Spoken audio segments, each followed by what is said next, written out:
to another episode of Course of Action. I am joined today with TR Hendricks, author of the upcoming release, The Instructor. TR, how you doing, man? I'm doing well. Thanks for having me on. Real excited to be here. Yeah, I'm glad we made it happen. And it almost got derailed again today when you saw on Twitter my power went out. I was outside in the garage. I just lit a cigar. I was kind of cleaning up, and then the power went out. And I was like, Yeah, did I plug of too much course. stuff in? Like, what the heck's going on? And then I went inside the house and everything was off. And I was like, oh, okay, no. Goodness gracious. Yeah. And then I get text alerts on my phone from my power company saying, oh, no, it's out halfway across the city. And I was like, great. I Uh-huh. hope this And, isn't all and they're this saying. and this would have been our second time rescheduling because the first time what happened when the cable went out or the Yeah. internet went out, right? Oh, man. Yeah. So So, so third time's a charm, right? We're gonna rock and roll. yeah. Yeah. So we're finally getting good fiber internet in my neighborhood. However, they've been Okay. doing construction and digging, lines and all that stuff. So it seems like every time I try to schedule something like this, they come knocking saying, hey, it's going to be out temporarily, or it goes out because they cut a line or something. And I'm like, well, you guys get this over Yeah. like 2 more weeks from Right. now Yeah. and it'll be done. So I'm like, I'm just crossing my fingers until then. Sure. Sure. Okay. Well, here's hoping it doesn't cut out in the middle of this. Right. Yeah. you That know, would be, hey. yeah.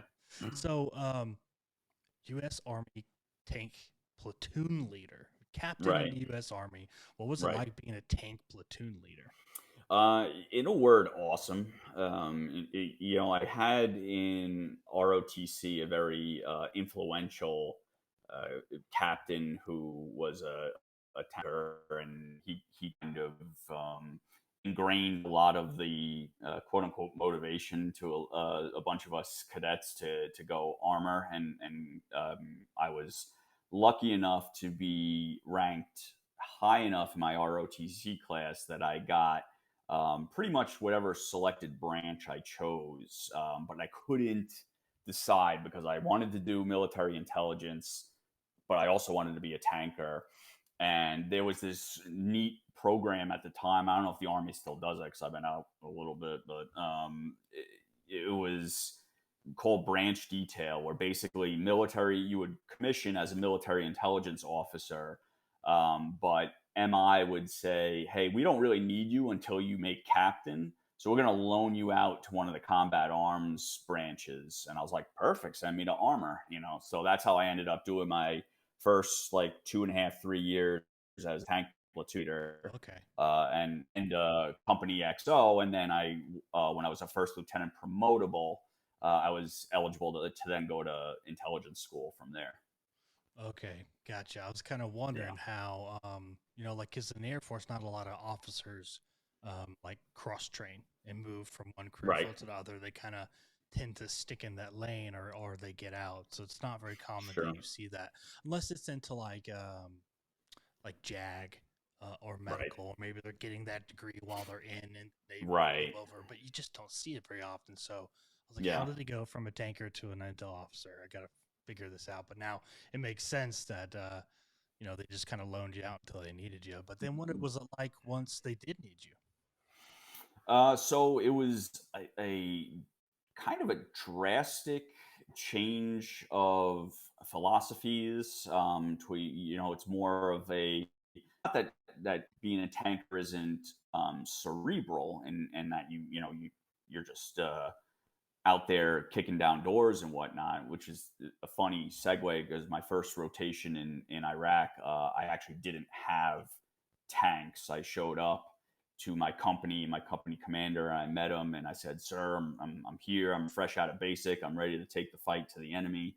And he went, and I said, "Where are my tanks? I want to see them." And he said, I like that, Lieutenant. Come on out back. I'll show you your tanks." And he introduced me to my Humvee platoon that I would have all throughout my first rotation. So I was a non-tanker tanker, closer to infantry than anything at the time, and this was 2004, 2005 in Baghdad. So much different tactically doing that. But switching over to intelligence, you're not necessarily a frontline trooper anymore. You're more support personnel. If that's a big if you are, according to the regular conditions that are set, assigned to a typical line unit.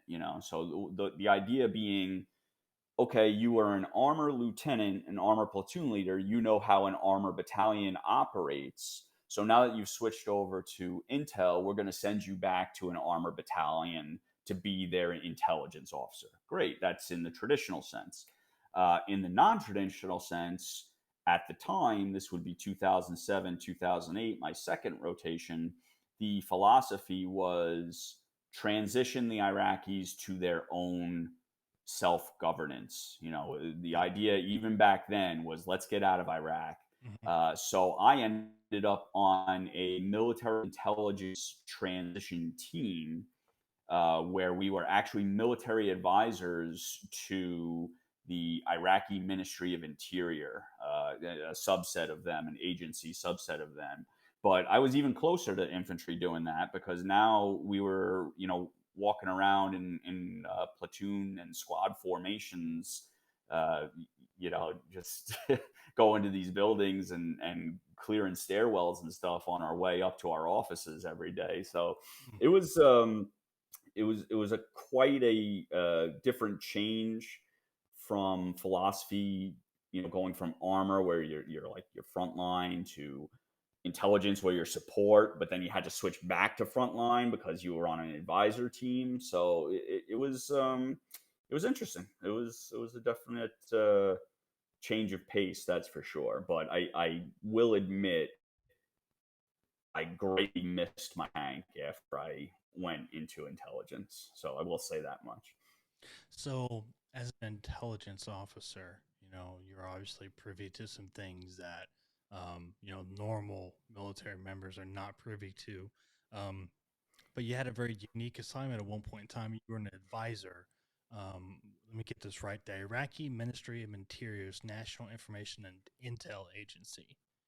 That's Like, correct. The okay. NIIA. So, tell me a little bit about that role and kind of how that came to be.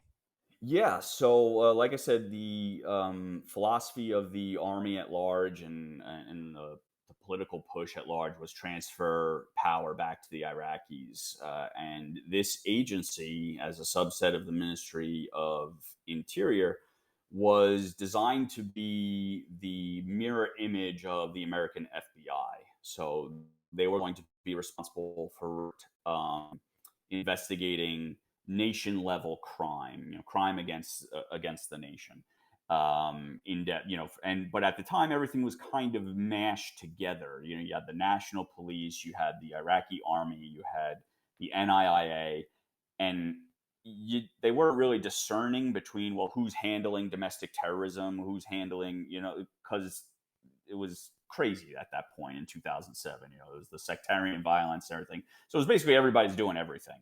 But they were standing up this agency at the same time that we're trying to advise them on logistics and support and policies, procedure. But they ended up being a very, very astute intelligence unit.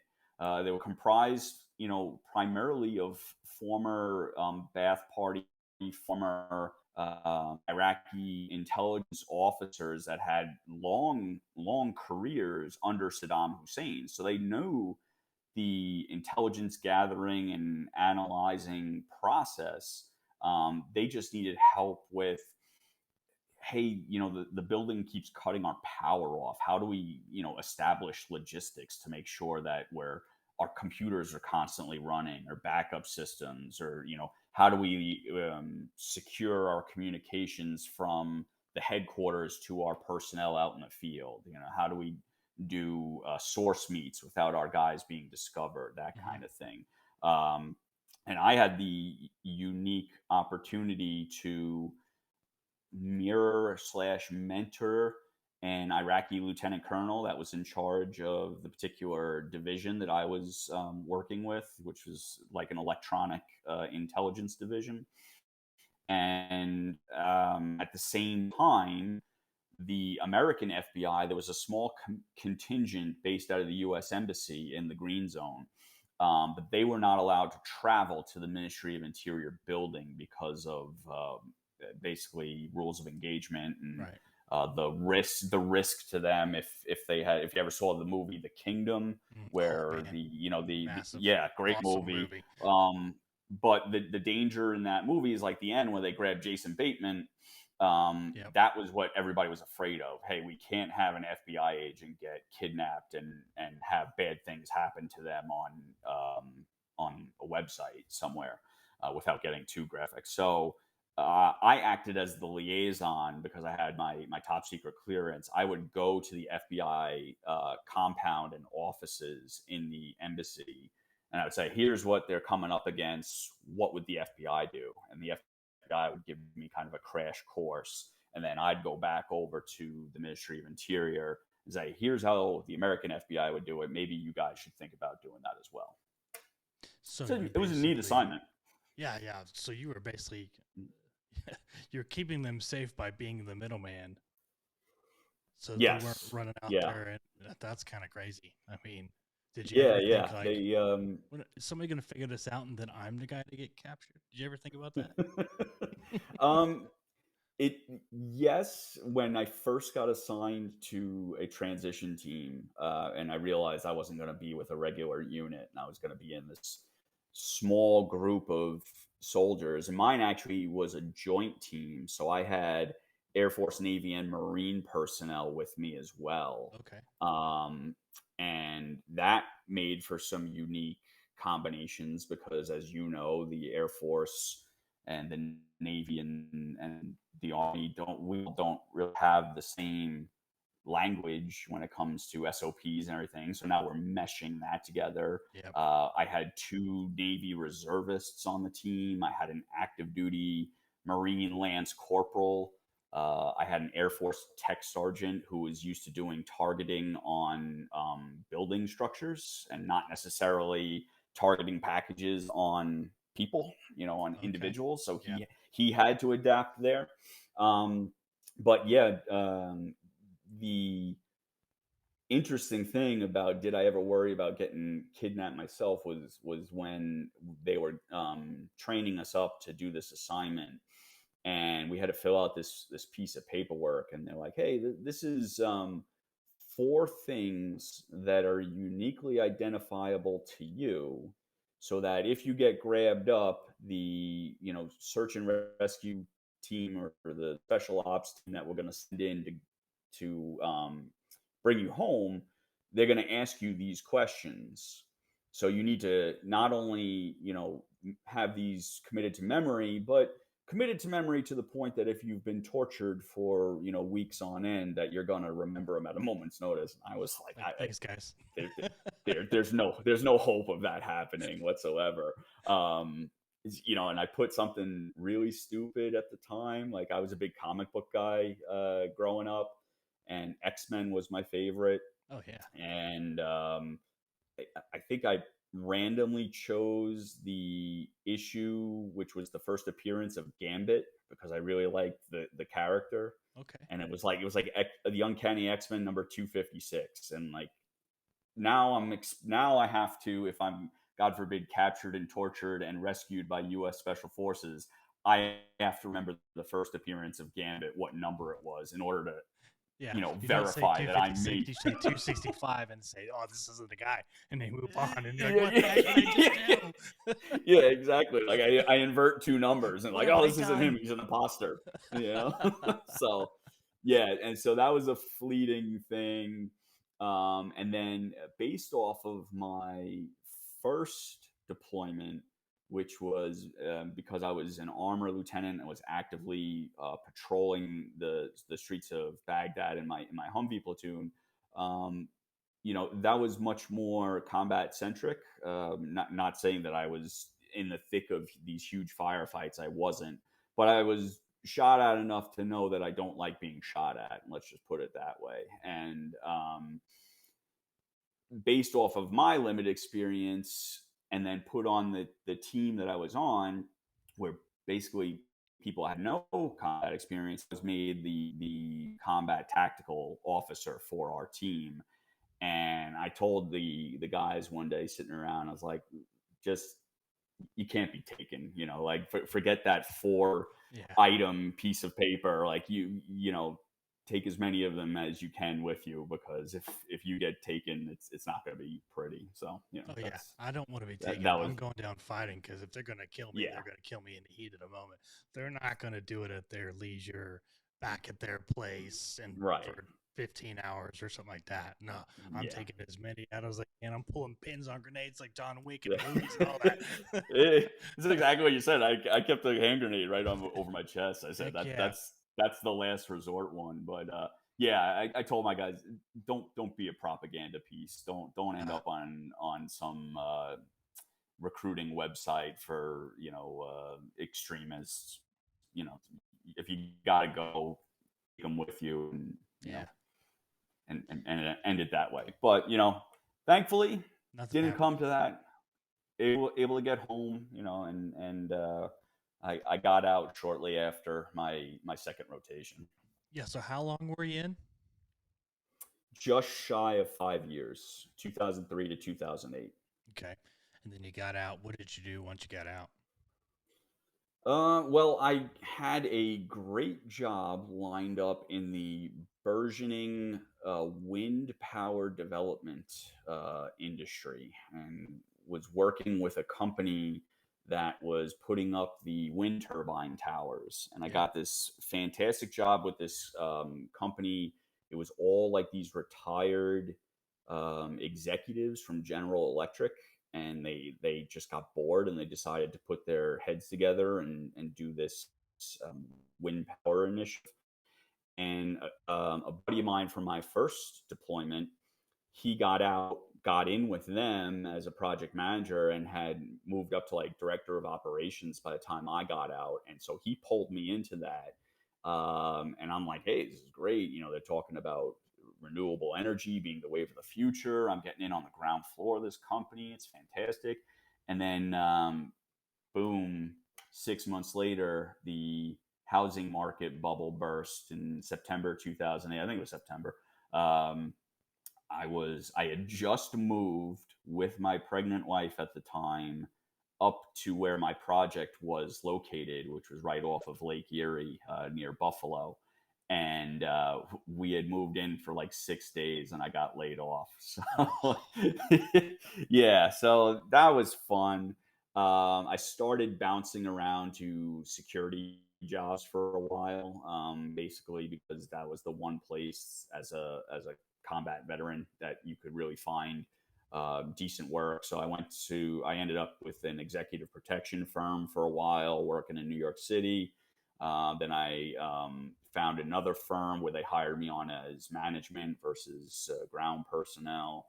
That firm I stayed with for 3 4 years, and technically I'm still with them, but the background screening and investigation firm divisions of that larger security agency split off and formed its own company. And when the split happened, I transitioned over from security guard management into the background screening and investigation side of the house, and I've been with them ever since.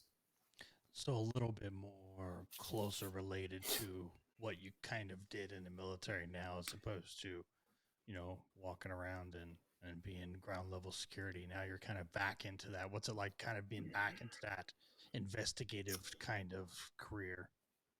It was really interesting because it was at least my time when I was in background screening, and then I headed up our investigations department for a stint. And it was really interesting to see how far technology had come, like, and especially in the Iraq theater, where everything was really so based on human intelligence collection, person to person, meeting sources, doing dead drops, kind of like that old movie spycraft type Mm-hmm.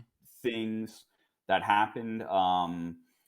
Now in this civilian side, with the advent of technology and everything was much more electronic based, internet based, just using databases, using open source information, using social media, which is blown up, and there's so many different things, and taking that giant, but the concepts were still the same, Mhm.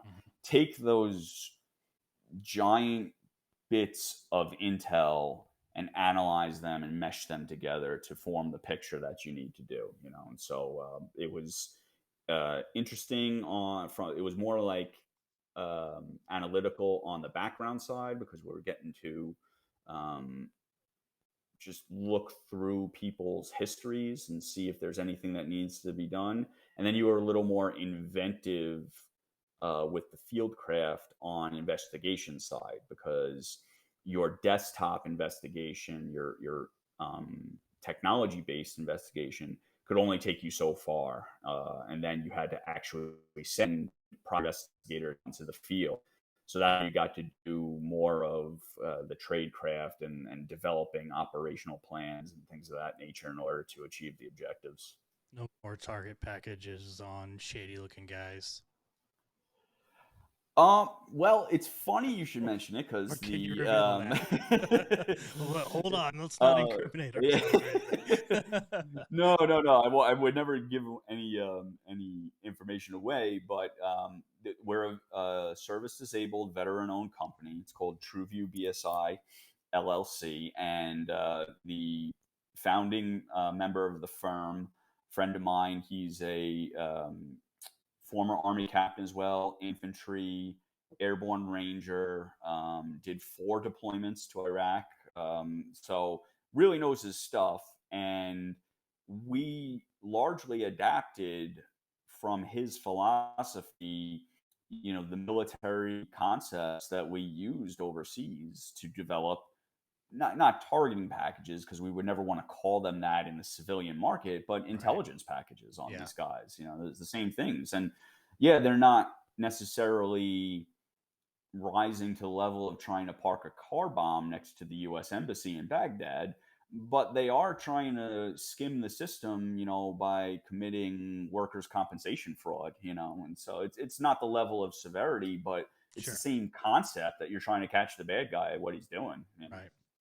Yeah. So, having done that for a better part of what, probably well over a decade now, between Yeah. military and civilian service, working in intel and investigations, um, now you have your debut book going to Yeah. come out, and we're recording this early, but it's coming out April 11th.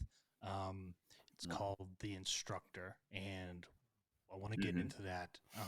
But first, I want to talk about um, what what was the day like when you had the epiphany and you said, "I'm going to write a book."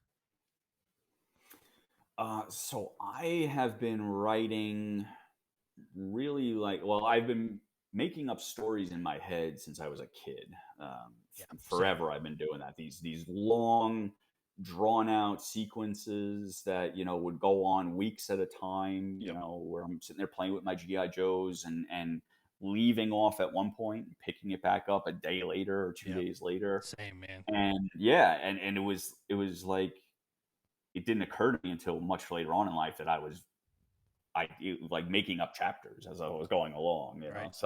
um so I started transposing stories in junior high and high school, and really found a knack for writing in high school, and got into like the high school literary magazine, and I just kind of kept with it, but it was never really a serious pursuit. It was more something I gained a lot of enjoyment out of. It still is. It hasn't, turned on me or anything like that. I'm happiest when I'm writing, but um, I never really thought I would have the chops to be a traditionally published writer, and then with the advent of self-publishing, I kind of like dabble with that, but I was like, I don't know if that's for me. If I'm going to do it, the traditional route seems more my fit, Hmm. because there's just so much involved. Like my hats off to people that can self-publish. I could never handle, all the aspects of not only like formatting your book and designing cover art and stuff, but like business logistics Oh behind it yeah, and everything. marketing. No, Yeah, that, yeah, analytics and like, all that. Like, there's some people that yeah, are really, really successful in the self-publishing realm, but they're either hiring out certain things or they're doing it all themselves. yeah, Regardless, there's a level of, I don't know, probably expectation there, because if you're farming all these things out to experts, that comes with a bill. And you have to sure, pay that bill. So you have to sell books and other things to pay those bills. So yep, it's a hustle, absolutely a hustle. I mean, I 100%, just doing yeah, nonfiction book myself. It was an absolute hustle, and I had a publisher who did a lot of marketing, a lot of all the other things for me. But oh man, it's yeah, I agree with you. Hats off to people who self-publish, because yeah, you have to be ready to go to do that. And but if you can do it, if you do it, you can do it. There's plenty of people who have done it. yeah, So, um, sure. yeah, what was it like So, when you kind of finally realized, okay, putting it together for real?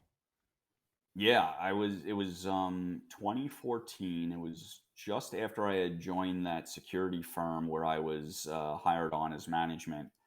And I was living on Long Island at the time, and I would travel on the Long Island Railroad to and from the city where our offices were. And I had a little like laptop that I would keep in my briefcase, and I just started typing up short stories on the train. An hour in, hour out, and I started posting them on like my Facebook page. And Facebook is your friends and family, so they're all like, "Oh my god, these are amazing! You should be a published writer." And I was like, Mm-hmm. "Yeah, okay, okay, thank you, but you're also my mom, so you're supposed to say that, like." But the more that then my brother encouraged me to launch my like a short story website, and then I started having strangers, give me feedback, and the more I started branching into the realm of writing on like a professional level, um, the more the seed that was planted kind of grew, and I started to say, I think I do have the chops to go for this, and I'm gonna, as much as I can, instead of just writing as a hobby, once every 3 weeks or once every month, just when I get a minute, I'm going to start dedicating myself to this, and trying to do. At first, I was trying to do something silly like a short story a week, and then that quickly turned into like a short story a month. But the point being, I was constantly working on my writing from then on. Right. Put my first major manuscript together shortly thereafter, sent it out, flopped mercilessly. I mean, it was not anywhere near ready to be queried at all. So like I didn't know anything about like professional formats that agents look for, just how to format your manuscript. Like everything that I had, like I didn't have page numbers on it.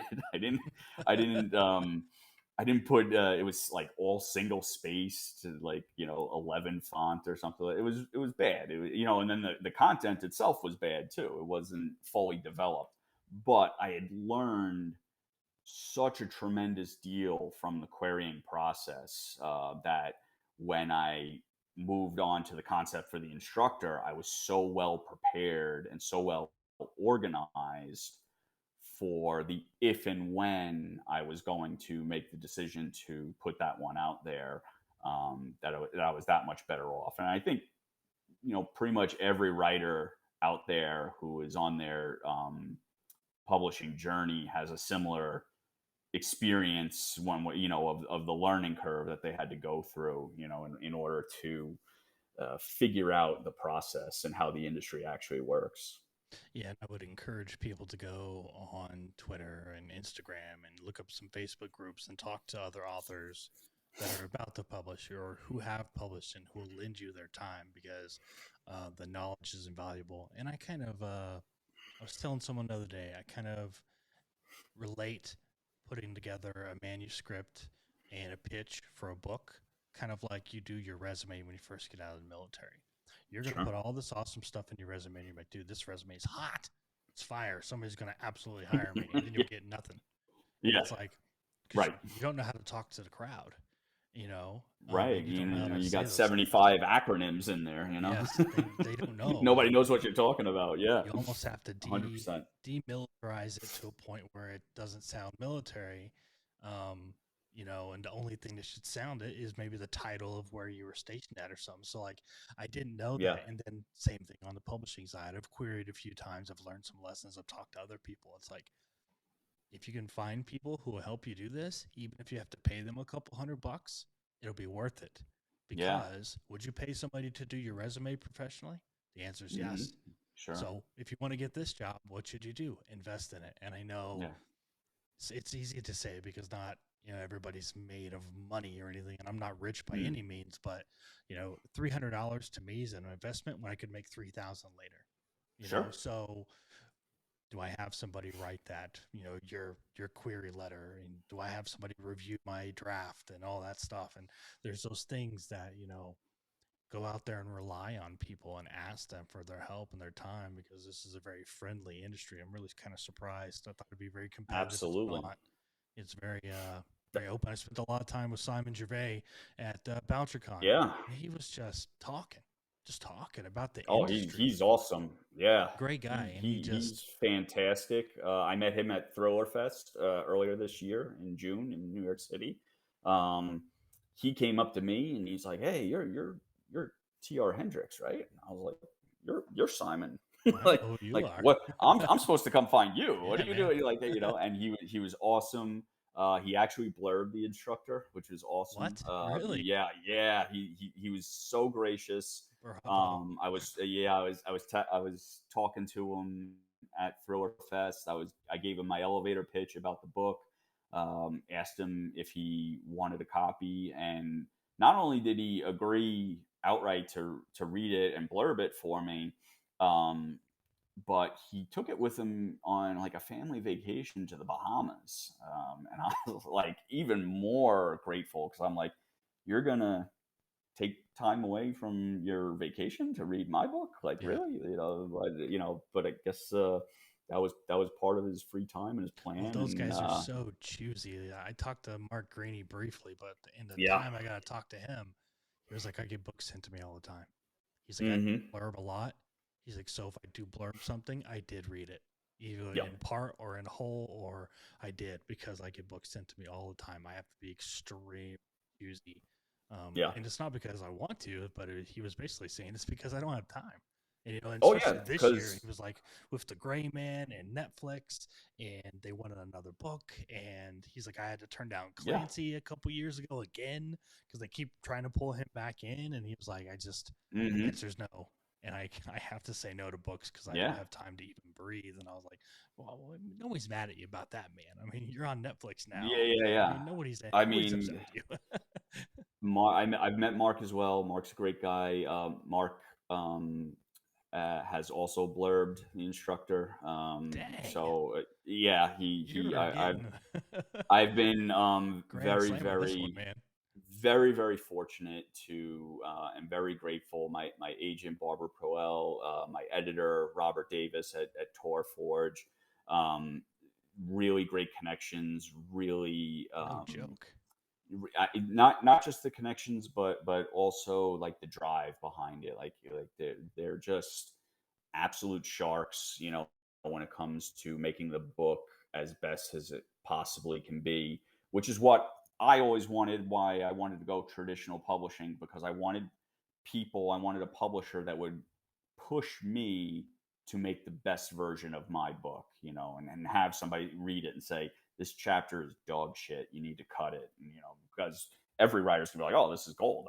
It's fantastic. And then you figure out like why it doesn't work. And, um, and those individuals were able to do that for me. So I'm exceptionally grateful. I am over the moon and can't honestly believe, I have to pinch myself a lot of times, the blurbs that I've gotten and from who I've gotten them from to date. It's just really, really been a blessing. But yeah, Mark, fantastic guy. He was emceeing the banquet at Thriller Fest, Wow. so I was sitting there chewing his ear off at one of the book signing, uh, whatever you call it, times that they set aside for the authors to sign their books, and nobody was talking to him. So I chewed his ear off, and he's like, "Yeah, it's like, nope, no problem, it's cool. But I got to go like do this MC thing for the banquet." I was like, "Oh my goodness, I'm sorry. I didn't At that point I didn't know that he was in charge of it, so he had to go to like run to rehearsal, and there I had been keeping him the whole time." But yeah, I mean, um, it's a It's pretty whirlwind, awesome. man. It's crazy. Yeah, I think it's awesome that you have such a collaborator and a publisher and an editor, because I think it's a big fear. It's a big fear of mine. I know it's a big fear of other people that you write something, you're like, I like this. This is good. And then somebody reads it and they go, "Why did you write chapter 9? It sucks." But they don't say that. Some people might yeah, just be like, "Why chapter 9 was atrocious." Like, it's good to have somebody right. say, "I didn't like chapter 9. I don't understand why it's in there. Tell me why it's Hmm. in there." So then you can say, "Well, I wanted to give backstory on this," and they go, "Oh, okay. Hey, let's cut or let's remold or something, because Yep. that doesn't work." And that's for that second set of eyes in an editor. It can be the difference in a relationship. And I've met a lot of editors, a lot of authors, and they were like, "Yeah, my editor was cool, but like, they just told me to cut things." And then you have Yeah, guys yeah. like Tom Colgan, who, he makes Mark Green, Don Bentley, and all those guys. I Oh, mean, they yeah. give him all the credit in the world and say, "This dude is a rock star. He makes me sound like $1 million."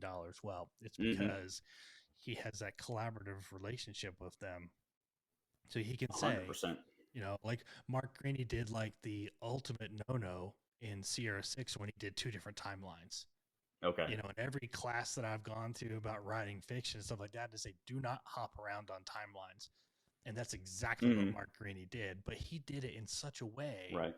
It was one story on two different timelines, and it bounced back and forth chapter at a time, but it synced up. So Right. I can't help but think that him and Tom probably had all discussions on it to make it work, because it's a Sure. mastercraft and how you write a book with different timelines and make it work for one character. And it was beautiful. And I went back and read Gray Man again because I liked Sierra Uh-huh. 6 so much, and I was like, Oh, wow. yeah, it was that good. So That's um awesome. that's where a good editor, a good publisher who says, "Let's make this $1 million," really comes into play. But what was it like finding that? Getting an agent's not walking down the street to the quick shop and meeting somebody, shaking hands, and doing a deal. Yeah. um it's trial and error, like you've said. But what was it like getting an agent? How long did it take? Well, my first manuscript, I got one, maybe two. I got like one partial and one full request, but like I said, I didn't know anything about querying at the time, so I never heard back from those individuals. But I learned so much that the next time around, I learned how to structure my search better. Really do my research on not just agencies that were looking for talent in the genres that I was writing in, but the specific agent. Is the agent that out of the agent pool in an agency who is looking for a military thriller, or something along an action thriller or something along those lines, versus the very successful, I don't know what you would call them, but like the girl on the train, Yeah.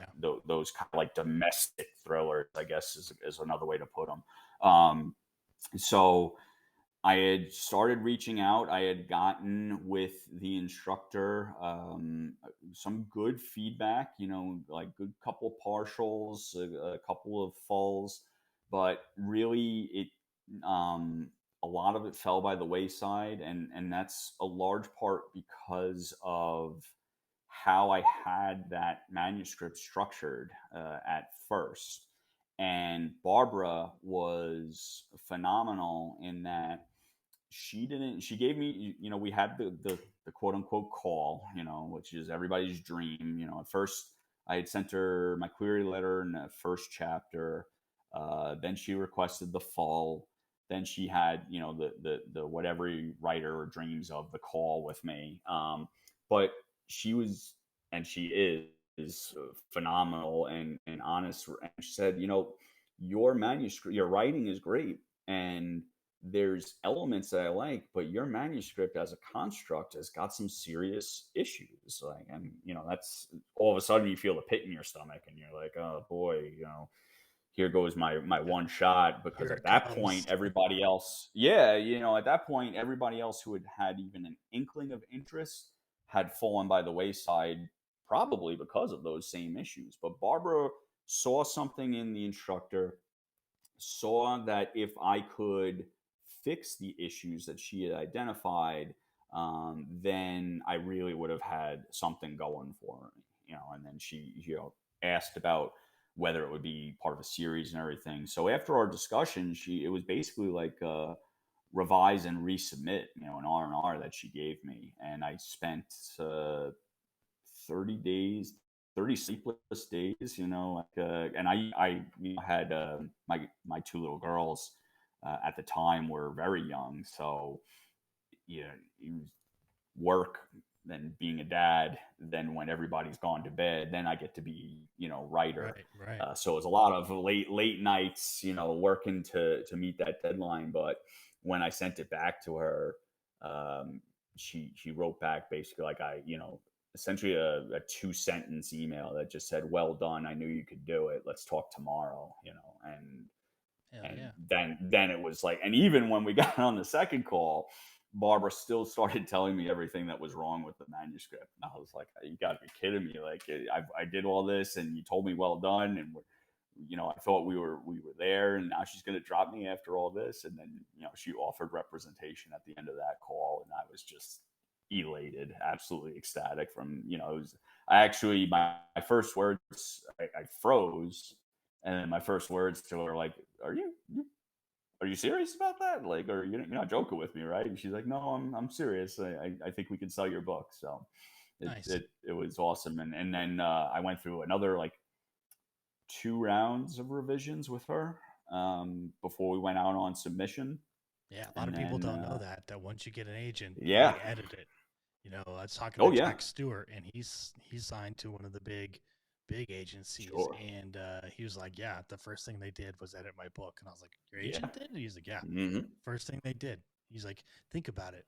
They know exactly the editors work for the publishers, so Yeah. the agent works for the author. I know what the editors and the publishers want to see. Let's give it to them."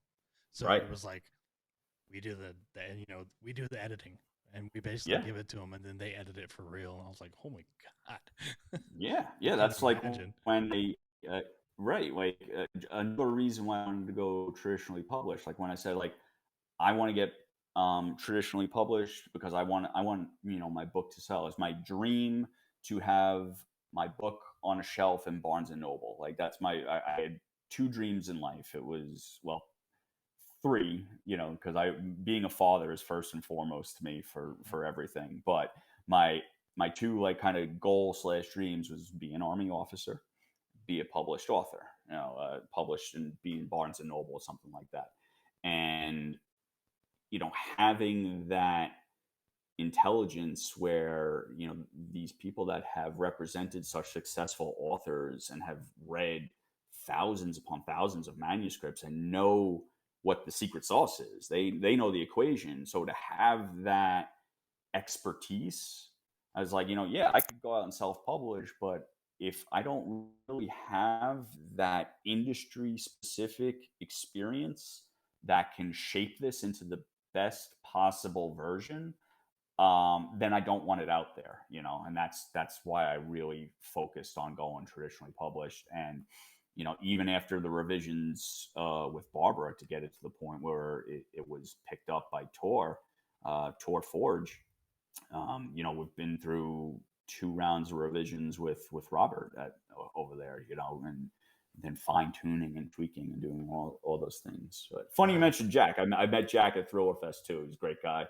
Looking forward to reading his stuff here soon as well. Yeah, yeah, absolutely. Are you Yeah. going to go Thriller Fest this year? Oh yeah. Yeah, 100%. I got Yeah. my tickets booked already. I said I'm going. I told my wife after I did it all. But I told her, I said I'm going. I said I did the same thing with BoucherCon. I said I just called her one day. I said I got Yeah. my tickets, I got my registration. I'm going to BoucherCon in Minneapolis. And she said, cool. And I did the same thing with Thriller Fest. I said Yeah. I'm just going to save my money. No more eating out. I'm going to save my pennies because New York is expensive. Like, oh my goodness. But yeah, I'm going. I'm going Oh for yeah, sure. yeah. I'm for I sure had going. the fortunate of living close to the city, Sure. so I was able to commute in and out for most of the time. But I did, have a room for the night with the banquet, so I could change into my suit and everything. And holy moly, that New York adds up quick. So these guys that have to fly in to teach all the classes and everything for the full week, Oh yeah. whew, man, Yeah, I'm hats only off to staying a few them. days, and I'm gonna leave on Saturday. But I Yeah. figured, a couple of days is better than nothing at all. At Oh, least I can sure. go and talk to some guys like you in person, and you just get some knowledge. Because I think that's the best way of doing it is, just getting that knowledge. And I'm not even going Yeah. to pitch or anything like that. Just hey, what works, what didn't. Hey, do you want to look over a few pages and tell me what it looks like, and just to get that Sure. info. But so let's talk about the Yeah. instructor now before we go. Yeah. Without giving it Let's do it. away, let's talk about uh, the debut and give me a synopsis of the instructor and why people should check it out. Okay. So the quick down and dirty plot line, my 30-second elevator pitch. It's about this individual by the name of Derek Harrington. He's a retired Marine Corps warrant officer who has served as an intelligence officer. Um, and he is also a lifetime outdoorsman and wilderness survival expert. And in his transition from the military, this is going on a lot longer than 30 seconds. Usually it's a lot shorter, but I'm not whatever. holding you to Um, it. after his transition in the military, he in civilian life, he kind of fell on hardships after 21, 22 years in the Marine Corps. The transition was not easy for him, and what he thought he would have successful careers on the civilian side did not turn out that way. And now he is instructing his own wilderness survival slash bushcraft school. And essentially, at the end of his class, which is the first chapter of the book, his most recent class, he gets propositioned to teach a private period of instruction in upstate New York, which, for various reasons, because of all the conditions that he's under, he reluctantly accepts. But while he's up there, he starts to slowly decipher that the group is not all that they seem to be, and he actually suspects them of being a domestic terrorist cell that he is teaching, out of his good faith for what he was hired for. He's teaching them these survival skills. He's teaching them military skills and tactics that he learned through his time in the Marine Corps. But now he's realizing that these guys don't have good intentions for what I'm giving them, and from there, hijinks ensue. The Ooh, FBI gets involved. There's twists and turns, finds and himself in trouble. yeah, I like it. he gets jammed up pretty good, yeah, I like it. and has to dig himself out, and so it's got all great traditional elements of a thriller, but I think what makes it really unique is that it's timely with all of the discourse that's going on in our country right now. There's a lot of people upset about a lot of things, which gives rise to these extremist groups and whatnot. Yep. And I'm not fighting the Iranians or the Russians or anything in my book.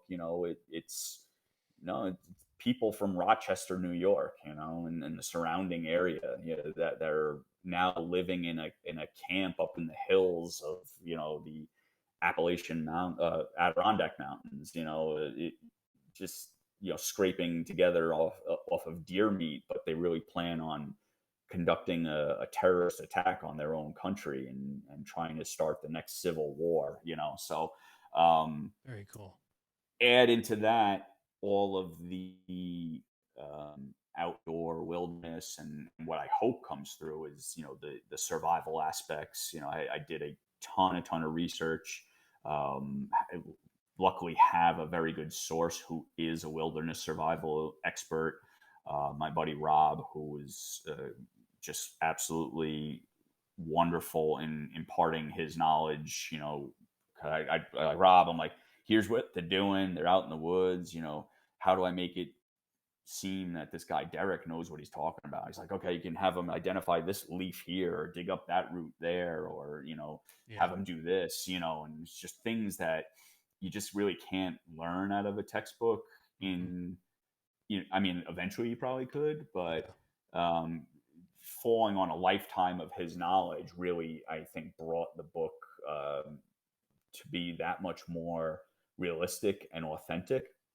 And myself as a writer, I always want to hit those details Yeah. as much as possible to give that level of authenticity. Because the last thing I really want is somebody to pick up the book and be like, well, that's completely wrong. Like Yeah. that would never happen that way. Yeah. Now, I'm not saying that I'm a survival expert by any stretch. And a survival expert might pick up the Instructor and be like, okay, this guy obviously did his research, but he doesn't know everything he's talking about, and I can live with that. That's fine. Sure. Like, I'm Yeah. not, Yeah. But if they're like, yeah, no, the character fits the mold, then that's success to me. Yeah, I think the details matter because a lot of people read thrillers just to read them for pure entertainment, but you do have a crowd out there that reads them because it's a part of their life. They're Sure. survival experts. They're into the Second Amendment. They're into training and doing things like Hmm. that. So if you say something that's not credible, or they're like, nope, that wouldn't happen, um, you could lose those people. They might not tune Yeah. in the next time. So uh, it's important to hit those details. It's almost, um, I go back and look at my stuff all the time, and I just go, I have to find out if that's for real. It has to be Yeah. to That's the how it closest works. Yeah. detail because I don't want somebody picking it up and go, nope, that's BS. Yeah. That would never happen. But the Instructor sounds cool, man. So Thanks. I'm looking forward to April 11th when it drops. But I have to ask you before you go. Yeah. Um, it's probably just a little early, but is this a series? We're going to see an Instructor Part 2, something Oh, new? absolutely. It's planned right now for 4 books, which is Nice. kind of scary. Yeah, looks very I'm cool. on the hook for I'm on the hook for 2, and knock on wood, the first 2 actually do well enough to get the Third and back fourth. end Yeah. to bring at least this storyline to full fruition. And then I'll spin off Derek into some new situation that I'll throw him in. But that's how I have the series set up. The Derek Harrington series set up right now. It's like a 4 book series. I have, as you mentioned it, I have just taken my sequel and moved it into beta reading phase. So it's seeing its first light of day with the general public and the Nice. thriller fans. I'm already receiving some positive feedback for it. Um, but kind of I was laughing when you're saying, like, getting those details right about, a subject matter expert being like, nope, would never work like that. The sequel features the Air Force quite a bit in 2 fashions: a C-130 gunship unit and a Office of Special Investigations unit. And I wrote the general concepts based off of how the Army would operate, and how my basic knowledge of those units would operate. But I have an official request into the Air Force right now to really nail down those details to make sure when I move into my next round of edits from the Yeah. beta readers, I can incorporate that Air Force doctrine Yep. to be like, no, this would never happen this way because of X, Y, and Z. Mm. And that's, I don't want to offend anybody in the Air Force who was Sure. a C-130 gunner and be like, yeah, no, that's complete hogwash. That would never Yeah. happen. So that's where we're at. It's The sequel is tentatively titled The Infiltrator. It picks up after the events end. It picks up about a few months after the events end of The Instructor. And then, like I said, it will move on into book 3 and book 4, God willing. Nice. We'll So see. April Yeah. 11th, 2023. In the meantime, where can people go to get the most up to date information, pre order, follow you on social media, drop the website, all that goodness? Yeah, 100%. So it's up for pre-order in all the major booksellers. So Amazon, Target, I saw it, Barnes and Noble, like they've all got it on pre-order, so you can get it there. You can go on my website, my official author website, launched a few months ago. It's www.trhendricksauthor.com. And then I'm on the socials too. I'm at Twitter. I'm at TR_Hendricks. On Instagram, I'm at Read TR Hendricks. I reluctantly joined TikTok for the book because there's this whole book talk world. Okay. Yeah. Say I whatever you mean, want, man. I literally just joined it this week, and it's been hysterical because I don't know what I'm doing on there yet. But my daughters are one of them's 13 now, and they basically, between that and Snapchat, they live on the damn thing. Mhm. So I'm Read TR Hendricks on that one, but I only have 3 videos up so far, and the only followers I have right now are my daughter's like softball team is basically following me there. But yeah, I'm on there as well. So you certainly find me any one of those. The only one, because TikTok is so brand new, I haven't had that linked to my website yet. But otherwise, you can go to my website and all the other socials are there. Also on Goodreads, I'm on BookBub. So you can find my author profile, more about the books there and everything. I've got on my website. I've got a blog up that and there's also the opportunity to sign up for a newsletter, which I'll do once I actually get some more people signing on to this crazy thing that I'm doing. So, Nice. Well, there you go. nice. TR Hendricks, The Instructor, debuts April 11th of 2023. That's coming up shortly. Go pre-order it now. TR, thank you, brother. I appreciate your time. It Yeah, was man. awesome having you on, and I look forward to picking it up and seeing what it's all about.